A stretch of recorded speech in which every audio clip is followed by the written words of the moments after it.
Hey Saiko! You ready to talk about some old school retro gaming action? Let's review Guardian Heroes.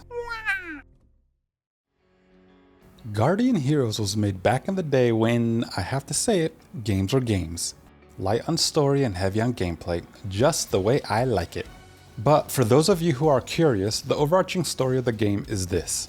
A group of adventurers find an ancient weapon known as the Sword of Legend. And this makes them a target for a bunch of other people who want the sword for themselves. Determined to keep the sword and unlock its mysteries, the heroes battle it out against royal knights, dastardly wizards, gruesome monsters, sexy demons, and even angels. I'm not too keen on elaborate stories and games, but Guardian Heroes does have a fun story-based mechanic that I want to praise. The story it tells has branching paths. At certain points in the game, you'll be shown an option menu where you can choose how your heroes will move forward. What makes this mechanic cool is that your decision affects more than just the narrative. Choices you make can lead you to completely different areas like castles or forests. It can lead you to different enemies and bosses to fight, and even lead you to one of a handful of different endings the game has. Even though Guardian Heroes was made in the mid-90s, it successfully does what many modern games still fail to do, and that's have your story-based decisions actually affect the gameplay. Damn! So whether you care about story or not, the game encourages multiple playthroughs because it's fun just to see where you'll go and who you'll fight next. Guardian Heroes is a 2D isometric action side-scrolling beat-em-up. For the most part, you walk left to right or right to left and fight anything that moves. Each character you play has a quick attack, a strong attack, and some magic attacks. You can also jump and grab and throw opponents, even perform special moves and execute basic combos. Now, in most games of this type, to move away from the camera, or to move towards the camera, you simply hold the up or down key on your controller. However, in Guardian Heroes, the movement towards or away from the camera is restricted to 3 horizontal planes. You can't just walk up or down the screen willy-nilly. You have to hit a button to jump to and fro between the planes. It's an interesting gameplay decision because it lets you incorporate up and down controller input without worrying about your character moving into the foreground or background and away from the bad guy you're trying to beat up. Which means you can enter Street Fighter style inputs, like the classic quarter circle forward, and perform much more elaborate combos than these type of games normally have. It's a cool concept, but I'm not sure it's entirely successful as I feel the combo system wasn't so elaborate it needed that type of movement restriction. But I do like the creativity of it, and I think it would be cool to see it used again in a modern beat-em-up. The version of Guardian Heroes that I played is the re-release that came out in 2011 for the Xbox 360 via the Xbox Live Arcade gaming service. From what I can tell, it's largely a faithful conversion of the original Sega Saturn version that came out in 1996. It comes with 3 gameplay modes: Story Mode, Versus Mode, and Arcade Mode. Story Mode and Versus Mode were ported directly from the Saturn version, but Arcade Mode was added for the Xbox re-release. Story Mode is the bread and butter of Guardian Heroes. It's where all the interesting and unique gameplay features get tossed together into one gumbo stew of playable goodness. As I mentioned in the premise section of this video, the story told in Story Mode branches out into multiple different paths, many of which lead you to new areas, new enemies, and new bosses. But before you begin your adventure, you must first pick your hero. There's a big brawny blonde dude with the obligatory oversized sword. I chose him first as I assumed he'd be the most fun to play, because I love bashing things. But he's slow and kind of clunky. He hits hard, but it doesn't make up for his sluggishness.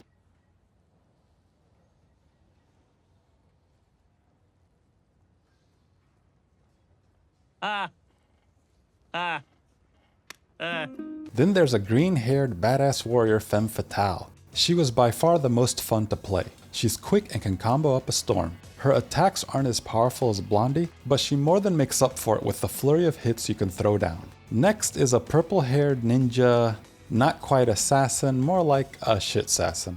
I didn't really like this guy. He throws ninja stars which don't seem to do much. He almost feels like a comic relief character, like Dan from Street Fighter. I eventually figured out a way of playing him that didn't completely suck, but he's just silly. The previous 3 characters represent the warriors of the group, but you can't have a well-rounded bunch of traveling adventurers without some magic users. First up is a little boy wizard. You're a wizard, Harry. At first I thought he was kind of lame. I grouped him with Ninja Dumbass up there. But once I got a hang of using his magic attacks, he became quite a force to reckon with, and I had a lot of fun playing as him.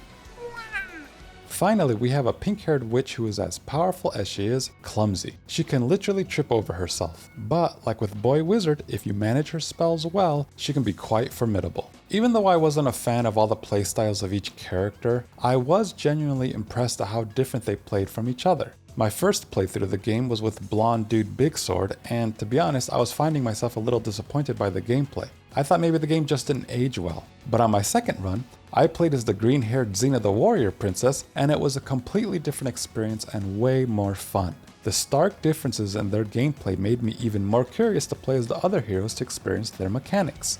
I'm a big fan of these beat-em-up type games. I've played the oldies like Streets of Rage and Double Dragon, and newer releases like River City Girls and Shredder's Revenge. Each one lets you play as different characters with slightly different special attacks or moves, but none of them have characters that play so wildly different from each other like Guardian Heroes. And for a game that came out almost 30 years ago, it's very impressive.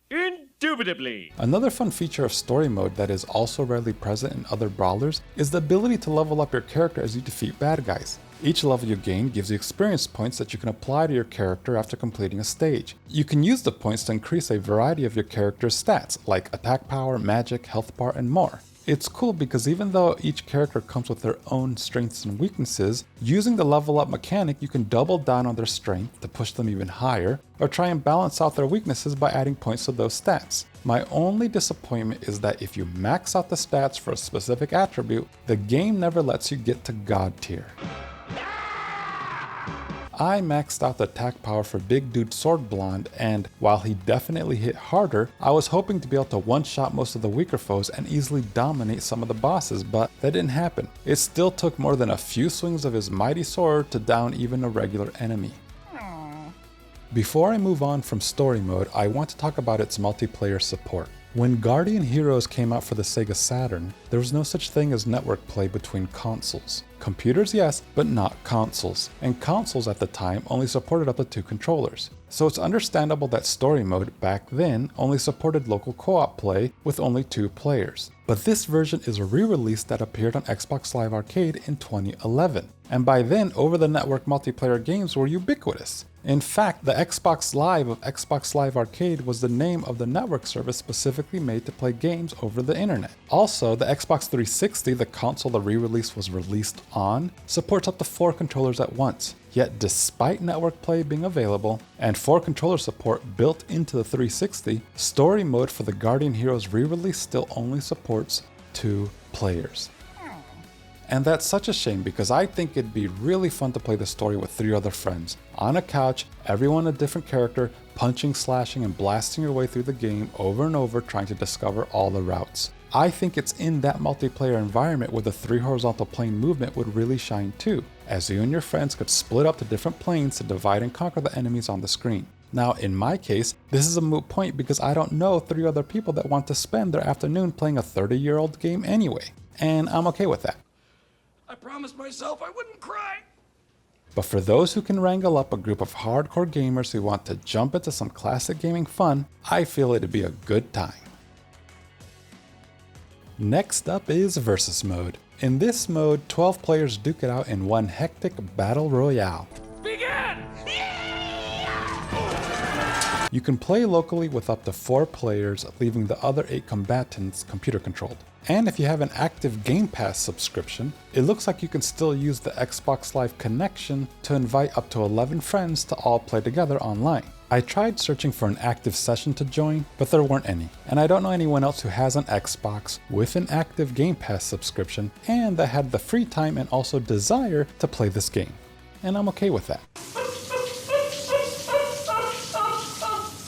A cool feature of Versus Mode and Arcade Mode is that you aren't limited to playing as the 5 main heroes. Every enemy you defeat in Story Mode becomes a playable character in Versus Mode. This includes bosses and even pedestrians running away that you happen to hit. It's pretty fun seeing how the different bad guys play. Some are pretty powerful while others royally suck, but it's all good fun.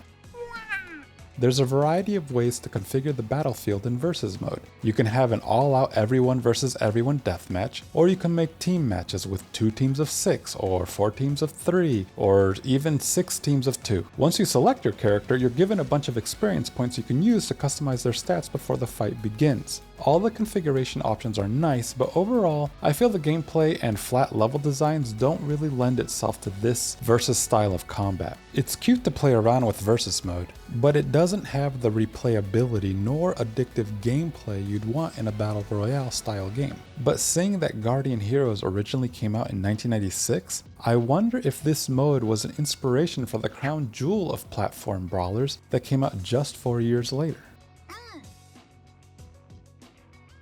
Finally, there's arcade mode. This mode is unique to the Xbox version of the game, and it kinda feels like it was just slapped on. It's a single player mode where it's you versus all the things. The goal is simple: survive as long as you can against an insane amount of enemies. Like in versus mode, the list of playable characters includes the main 5 heroes and all the enemies you defeated in story mode. It can be fun for a moment or two, but the charm doesn't last long.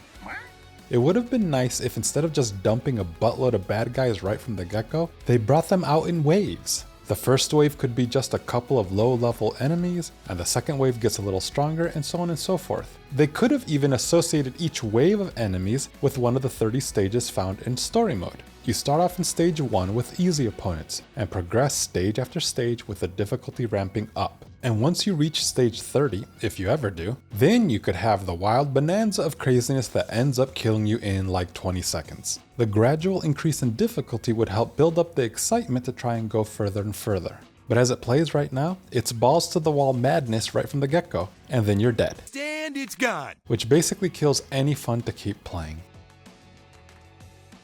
Because this version of the game is a re-release, it seems the devs felt a need to add a little extra to the visuals. I gotta have more cowbell, baby.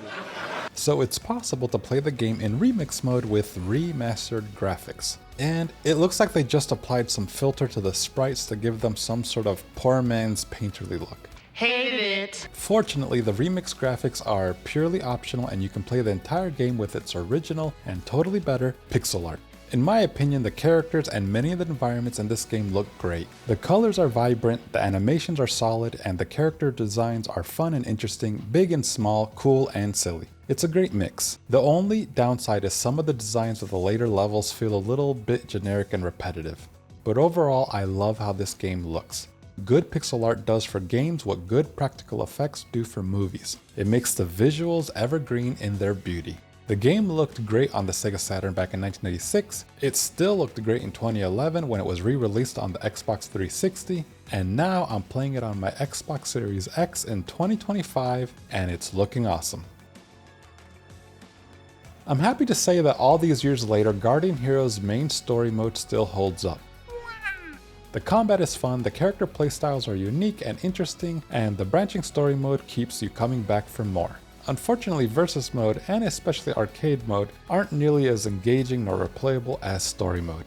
Versus mode shows its age as it's easily outclassed by games like Super Smash Bros., and arcade mode seems to be an afterthought only bent on showcasing the amount of characters they could render on screen at once. A feat that definitely would have been impressive on the Sega Saturn, but not really that impressive on the 360 where it first appeared.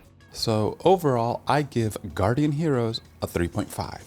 It's a high quality brawler with solid combat and interesting gameplay elements. It's cool you can level up your character and customize their stats, but I wish the stats could have been gamed more. If I maxed out an entire row of points for a specific stat, I want to feel that difference in gameplay. The 3 planes of combat is novel, but I don't think it ever affected gameplay that much and never seemed to move past being an interesting gimmick. But my biggest gripe is the lack of 4-player co-op play.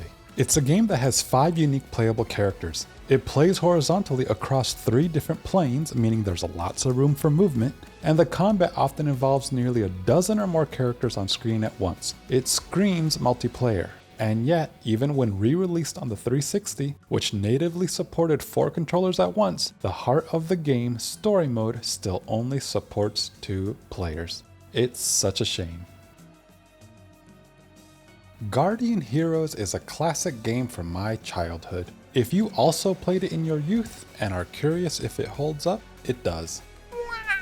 And if this is the first time you heard of this game and are curious if you'll have fun with it, I say, if you like action games and have access to an Xbox 360 or newer, give it a shot. Amazingly, it's still available on the Xbox Store for only $5. It's awesome that classic games are still readily available to play. In fact, after downloading Guardian Heroes, I stumbled upon some slightly newer, but still blasts from my past that I think I just might have to review one day too. Now, if you mostly play modern games, I recommend you give Guardian Heroes a shot, or any classic game for that matter. You might be surprised at how polished and fun a good old school game can be. Because don't forget, most of the play mechanics you like in your newer games not only originated in classic games like this, but sometimes were even perfected back then too. So if you're looking for something fun to play, maybe try something from the past, because you never know, it just might become your new favorite game.